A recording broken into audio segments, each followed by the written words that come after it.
86 of the Winging It podcast, a well overdue episode. I'm Alex here with Ali. Ali, it has been a little bit since we've done one of these. Before we get started, make sure you are following us on Instagram at winging.it.pod. We are also on SoundCloud, Apple Podcast, and Spotify. I think that's all of it. I haven't done an intro in a little bit. Ali, how you been, man? We've been a little bit busy recently, but at least our Eagles keep kicking ass. How you doing, dude? Just a little bit, just a little bit. Feels like the last time we had a conversation about the Eagles, they were on a winning streak. We were just talking about how, sometime around week 6 of the NFL season, you start seeing who the contenders are, who the pretenders are, and I'm glad to see that after our hiatus, we were pretty spot on with our estimates. How are you doing, man? Doing good, dude. Just being busy. I mean, I know we caught a game. We caught the Packers game a few weeks ago, so it's not that we haven't been watching. It's we certainly been talking a lot about it. It's just life gets away from you, getting in front of a podcast, kids, work, life, travel, spouses. It gets in the way, but I am so pumped to be able to talk about a close game that we had with the LA Rams, Snow Bowl 2.0, and the Eagles are going to be the NFC representatives going against the Washington Commanders for a fight to spot in the Super Bowl. I feel like we talk about this and it's like the middle of the season and we don't want to say the S word. And now we're here, dude. The Eagles are one of the top 4 teams in the NFL right now. It's like we always kind of knew it, but now that it's actually real, it's like, holy crap, here we actually are. It doesn't feel real yet. I remember 2 years ago when we went in the Super Bowl in Arizona.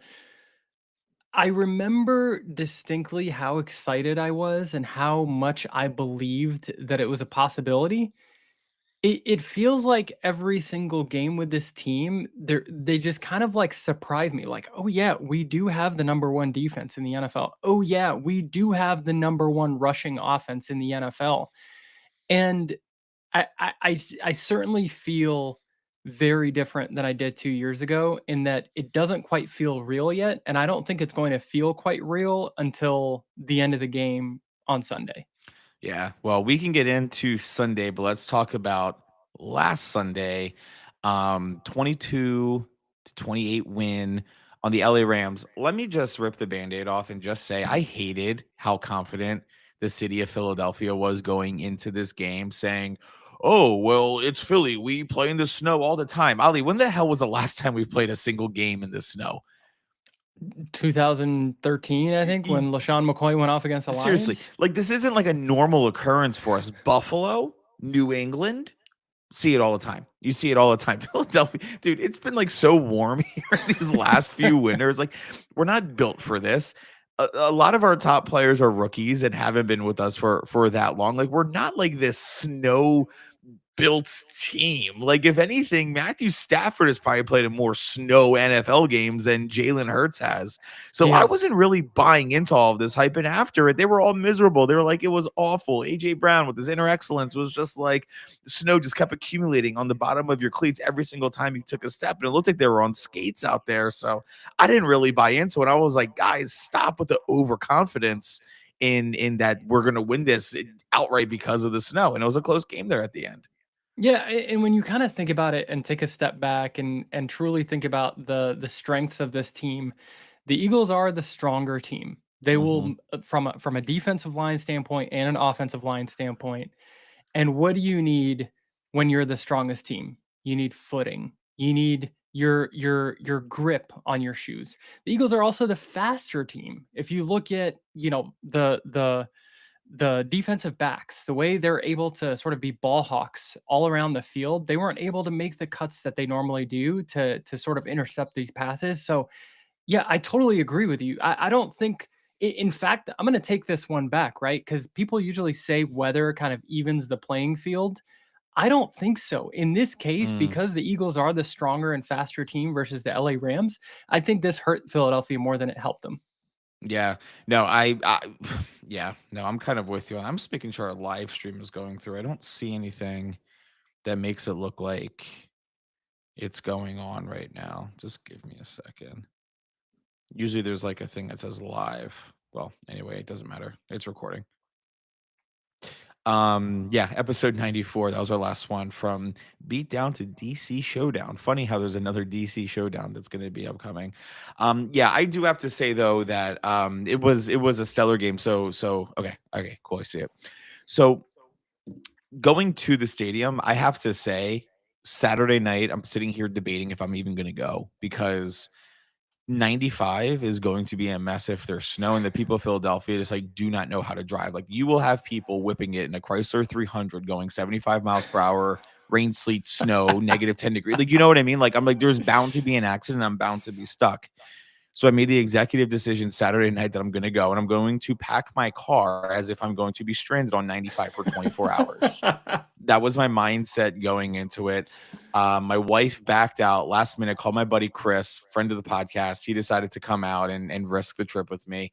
And man, I packed like toilet paper. I packed Slim Jims. I packed Wawa Italian, like an extra Wawa Italian, and made our way down there. And I have to say, like the whole first, quarter of the game, I was like, it's not even gonna happen. It's gonna be disappointing.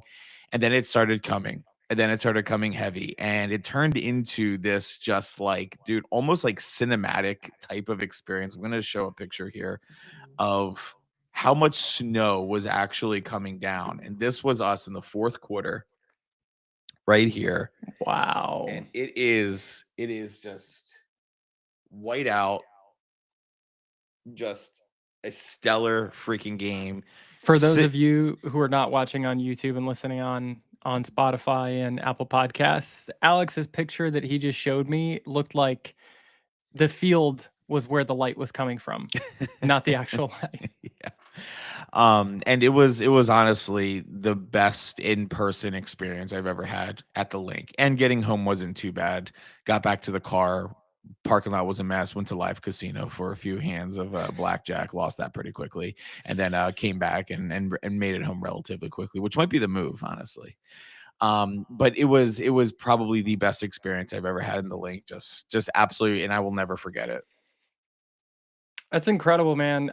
To be honest, when I was watching from the comfort of my own home in Minnesota, which was pretty cold. Negative 18 degrees, yeah. Yeah, a couple of days ago it got down to negative 18. Yeah. And the high was -4. Yeah, you never seen cold until you've experienced negative highs. And it looked pretty miserable.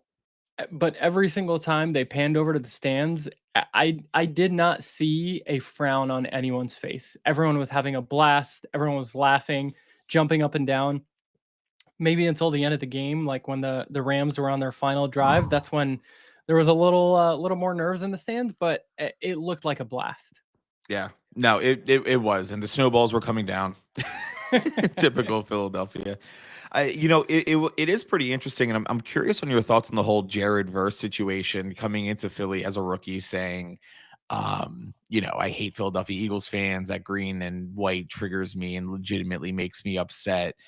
I have to say, man, Jared Verse had a hell of a game, and I kind of feel like he backed up the trash talk, and I gotta say, I give him kudos for that. Absolutely. Absolutely. I mean, if we're, it reminds me of when Deebo Samuel said that James Bradbury is trash, and then he backed it up in the game. It stung. It didn't feel good. Granted, we lost that game and we won this past one, but I gotta admit, Jared Verse is, I don't know, do we play the Rams next season? Because I don't want to face that defensive line again. No, we're definitely not going to play them again next. Well, no, we play the NFC North, whatever division the Vikings are in. We play next year, so we won't be playing them. Yeah, he had 2 sacks, 17 yards lost, 4 solo tackles. I mean, the dude absolutely balled out too, and that's just his stat line. I mean, he was a force. I just kept looking at 8, and I'm like, Jesus, kid is actually really good. They did get to the Eagles 7 times, though. I mean, that's pretty insane when you think about how highly touted our offensive line is. And the fact that they got to him 7 times is just, it's abysmal. I mean, there's not too many games where you see quarterbacks getting sacked 7 times and end up winning it. Well, the thing is, they just came off of their Minnesota game when they sacked Sam Darnold, 9 times? Mm-hmm. 9 sacks, and then they come, follow that up with 7 sacks, 16 sacks in 2 games, which I think is like more than half of their entire season combined in 2 games. I think they were just on like a crazy hot run, that defensive line. If again, I keep going back to this. If this isn't a snow game, I wonder if they would have had this much success against the Philadelphia offensive line. Because Yeah. Jalen Hurts, while he drives me insane with how long he holds the football for when he's back there waiting to pass the ball, it didn't seem like the sacks were because of coverage. It seemed like, within a split second, they were already in the pocket, throwing him down. I mean, there was one sack where Jalen Hurts got spun around like a top after Yeah. he got thrown to the ground.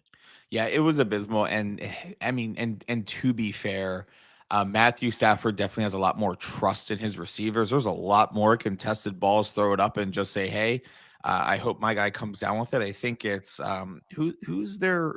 Was it Robinson? Yep, Robinson. Yeah, Robinson. I mean, dude, he had basically, was it Quinyon Mitch? There was a contested Isaiah ball and it Rodgers. was in our hands. It Yep, was it was in our Isaiah hands and he Rodgers. ended up pulling it out. Like, I wish we would see Jalen do that, because I do think that somebody like AJ Brown is going to be able to rip the ball out of people's hands. Can we talk about this for a quick second? Sure. I'm so sick and tired of people talking about how much our pass game is ineffective. We have been consistently winning Yeah. since all the way back. Like, if you think about it, every single game that Jalen Hurts and AJ Brown both started and finished, we have won all of those games dating back to last year. Mhm. But Ali, this isn't the first time we've been on the podcast trashing Jalen Hurts before, though. It is a Listen. common theme. It's just we're making the NFC Championship game right now. Don't, if it ain't broke, don't fix it. Ali, All right. there have If been you pictures of you in listen, front of, there have been reels that we have on our Instagram page of you standing in front of the TV saying, this man is why he's the NFL MVP. And he is not the even a MVP. week goes by and you are here saying that his hairline is crooked. You can't is. get the ball out of his hands. He's He just a can't. running threat. Put the He is. Mormon missile in, which is Tanner McKee, by the way. Like, Exactly. you're hot and cold on him, man. You're hot and cold. Listen, I've always been hot on Jalen Hurts. I've never, ever, ever, ever said that I don't wish he wasn't behind center. If Jalen fixes his hairline, I will go back on everything bad I've said. If he fixes his hair, I was watching one of those YouTube reel or like YouTube shorts, and the guy had to like identify the NFL quarterbacks based on like the top part, like their foreheads, basically. Yeah. And as soon as Jalen Hurts popped up, I was like, "That's Jalen Hurts." It was so quick. Oh my It was God. so quick. But listen, Jalen Hurts has been incredibly careful with the football since the first 4 weeks of the NFL. I think he's turned the ball over, thrown I don't think, has he thrown an interception? Maybe one since week 4.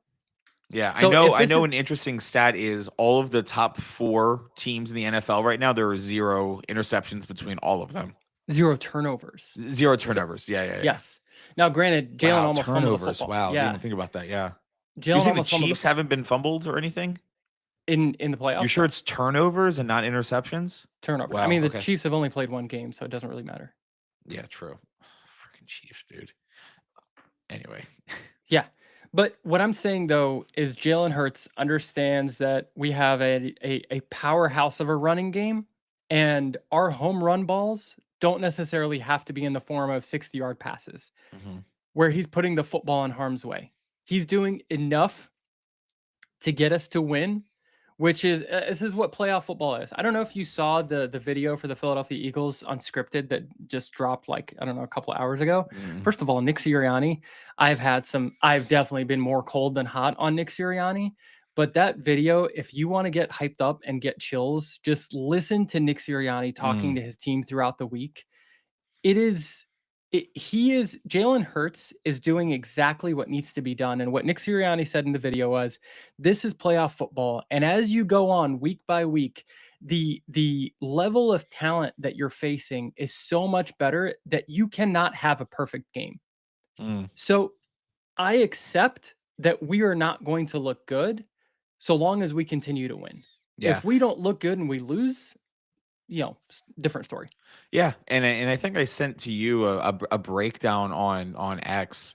I mean, listen, like Jalen Hurts throws that ball to Smitty Which, by the way, that was a really bad targeting call or Yeah. unnecessary roughness. It was clean. It was clean. We even saw in the stadium in real time. I was like, that was clean. It just looked hard, but it wasn't. Yep. AJ Brown drops that ball, and then a Dallas Cotter play isn't called back.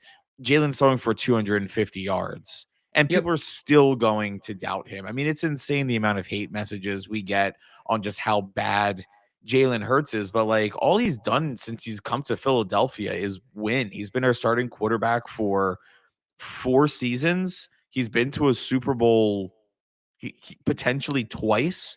So half the amount of years that he plays, he goes to a Super Bowl. He's only taken us to the playoffs before. Am I missing Jalen Reagor drop? That didn't get us into the playoffs. No.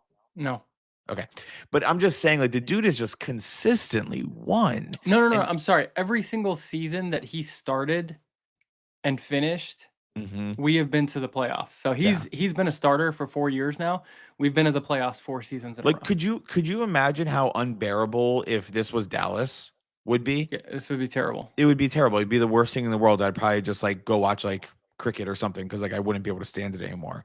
But like Exactly. that, but that's like the reality that we live in. It's just like I legitimately think that just because our fans are loud and cocky, which we are, the Eagles have been to more conference championship games in the last 23 years. We are second. The only team to beat us is the New England Patriots. We've been to Wow. more conference championship games over the last, 21st century than any other team besides the New England Patriots. Like that's the Philadelphia Eagles right there.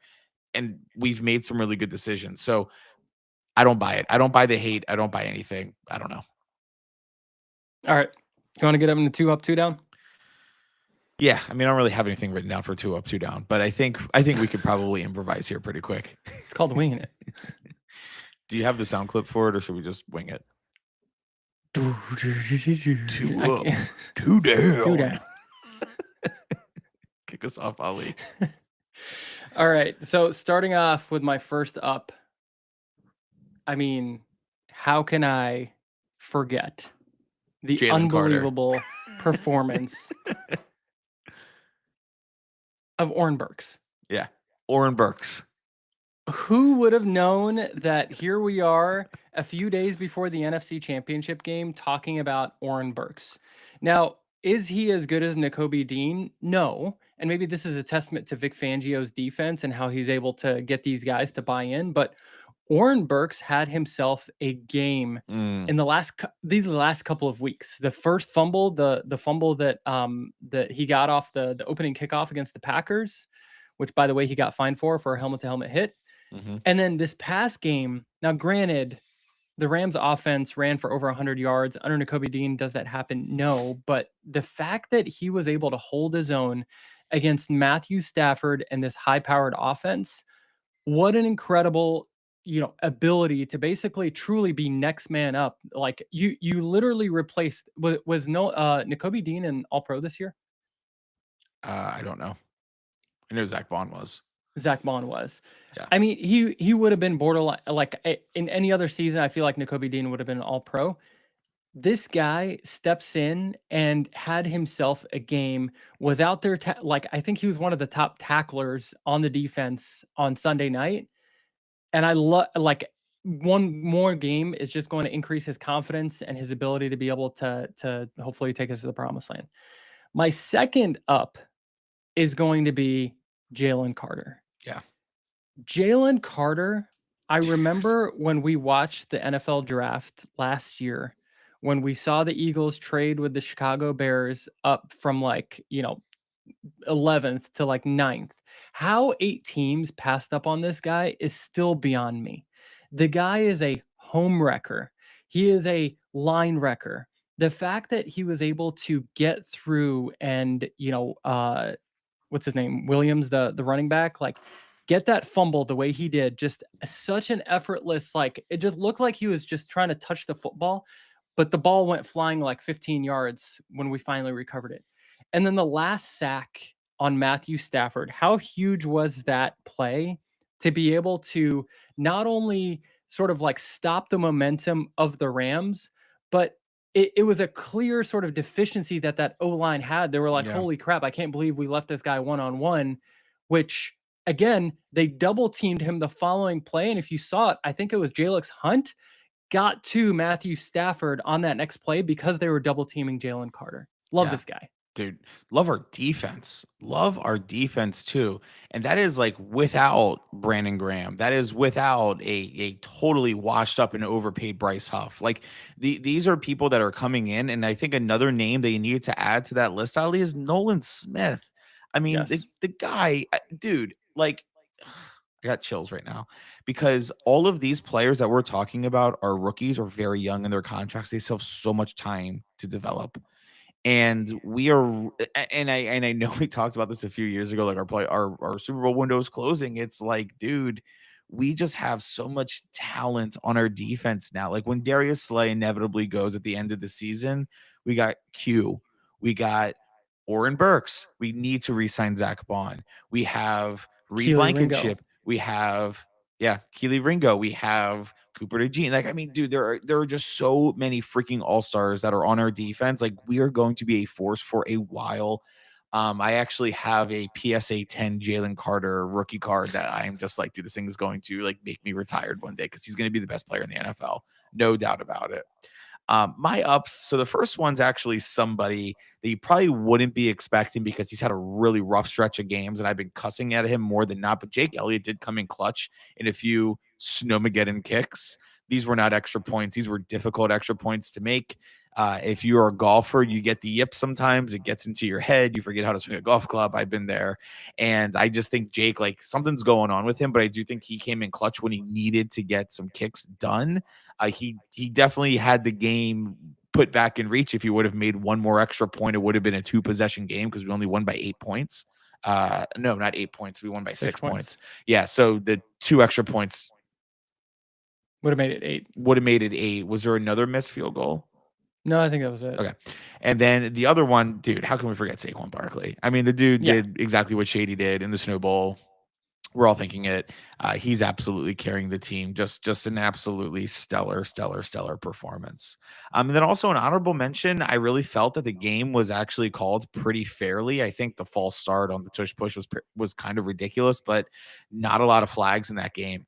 I mean, that's what you want to see from a playoff game, right? Yep. You let the players play. Sean McVay was like, hey, there was something kind of sketchy on that last call of the game, but he didn't really get, too far into it. Like, that's what we like to see.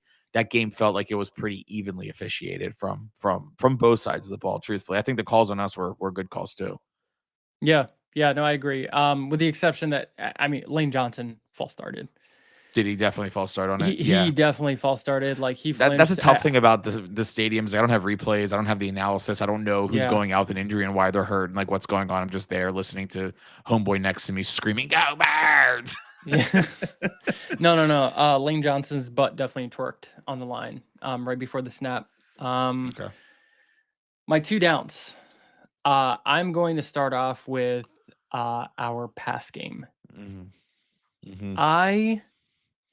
The way our pass game this season started, I saw a lot of Jalen Hurts taking snaps from under center. I saw him taking snaps from the pistol. I saw a lot of motion, crossing routes, rub routes, where you're getting those natural picks. I don't see that anymore. Late in the season, the Eagles are actually the top at throwing outside of the numbers, and they're the last in the NFL in throwing inside the numbers. This is so reminiscent of last year's offense when we were just trying to out-talent our opponents in the pass game. Yeah. And I don't blame Jalen Hurts. I don't blame. Granted, there were a couple of drops by AJ Brown. There were obviously the screen pass that got called back by Dallas Goedert.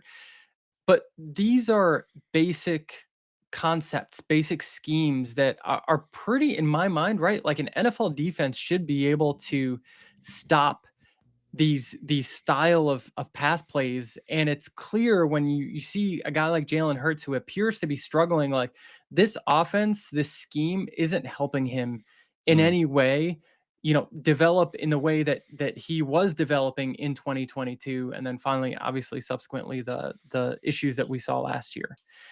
My second down, and this is going to come as a surprise, which is why I'm saying this is a down for this specific game, was our offensive line, specifically when it came to the pass game.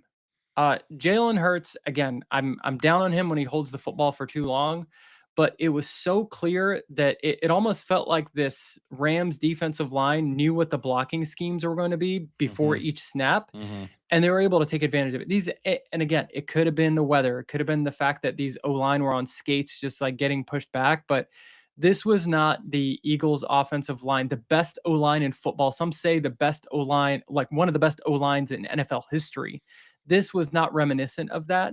This was, reminiscent of like some like Jay Feely back, like, pre McNabb days on like what this offensive line looked like. And I really hope that they can clean it up on Yeah. Sunday.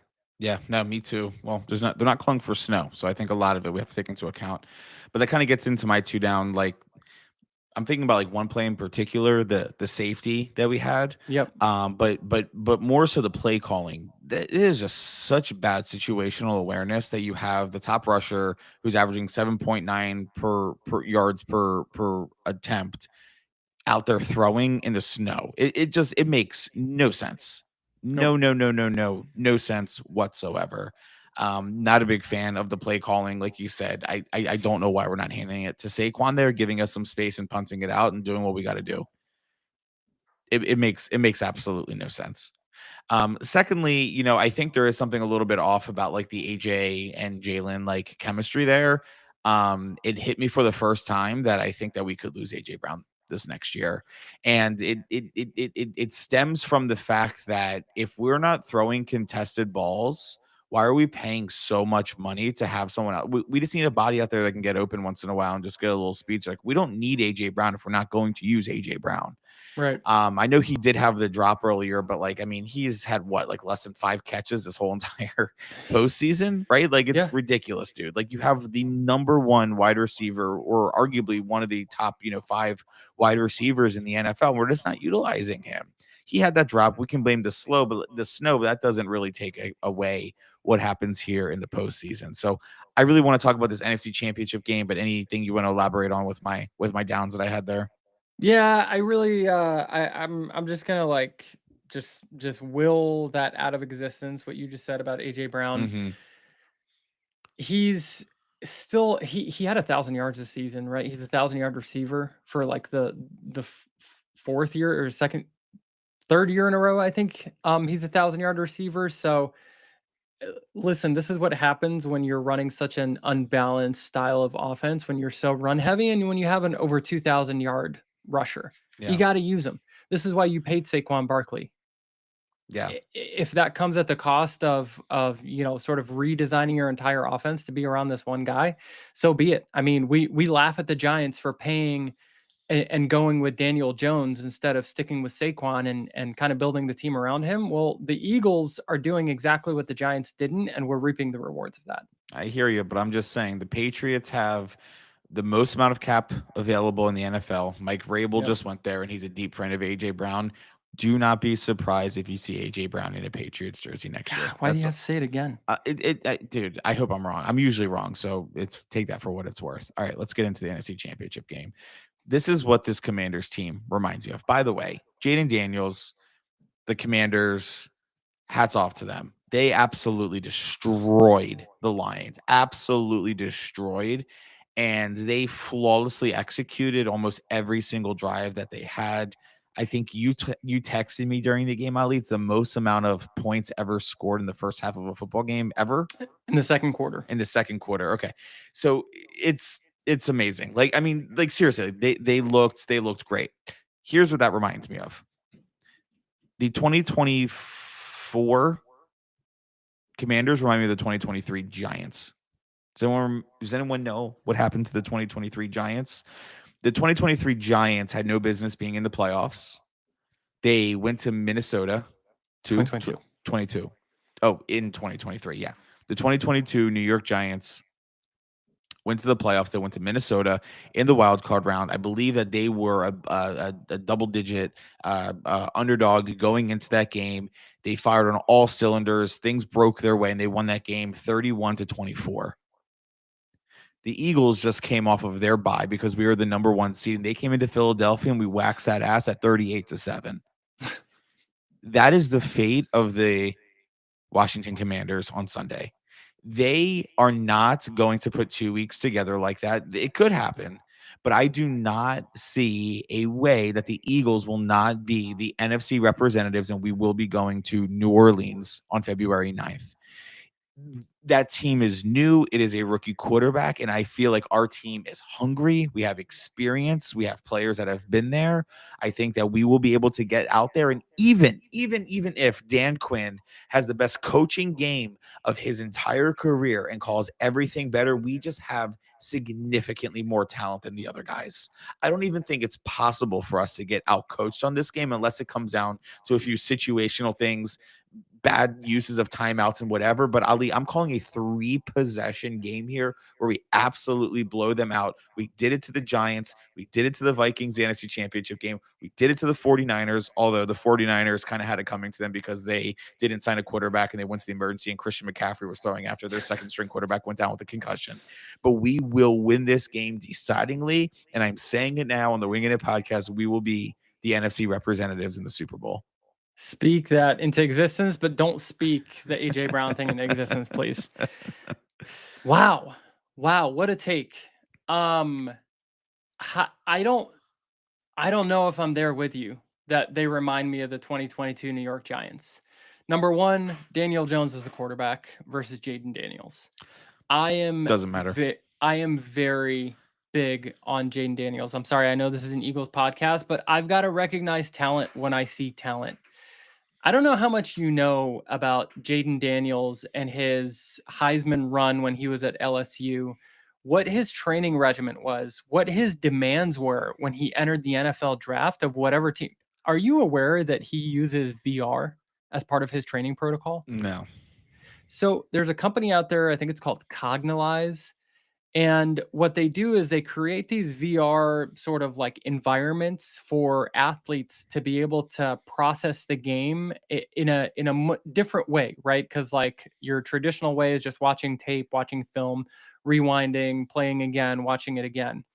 Jayden Daniels, when he was at LSU, utilized this software and this hardware. And that's one of the reasons why he went on his Heisman Trophy run. What he does on a week-to-week basis with this VR headset is he watches film and simulates film on all like his upcoming opponents and plays it at 1.7 the speed of actual game film. Like this dude, Ali. Listen, Ali. If there's not one guy in the world that's playing quarterback right now that uses his VR thing. You can't say that it is the reason why he's been successful. Sure, he has a good training regimen, but if that's the case, then every single person would be using this VR thing and they'd be the best quarterback. I don't buy that this VR training thing is making Jayden Daniels better than anybody else. Fair. If you saw the note from AJ, yes, we're back. We are back. And hopefully this time, no more hiatuses in between weeks. Listen, Jayden Daniels, yes, you're saying that he doesn't have this competitive advantage over other quarterbacks because everyone's got access to the same technology, the same software. Tell me of another rookie quarterback that looked this in command, this calm, this moment isn't too big for him that you've ever seen. Jayden Daniels might be the best rookie quarterback that this NFL has ever seen. What did Mahomes do his rookie season? Jack crap.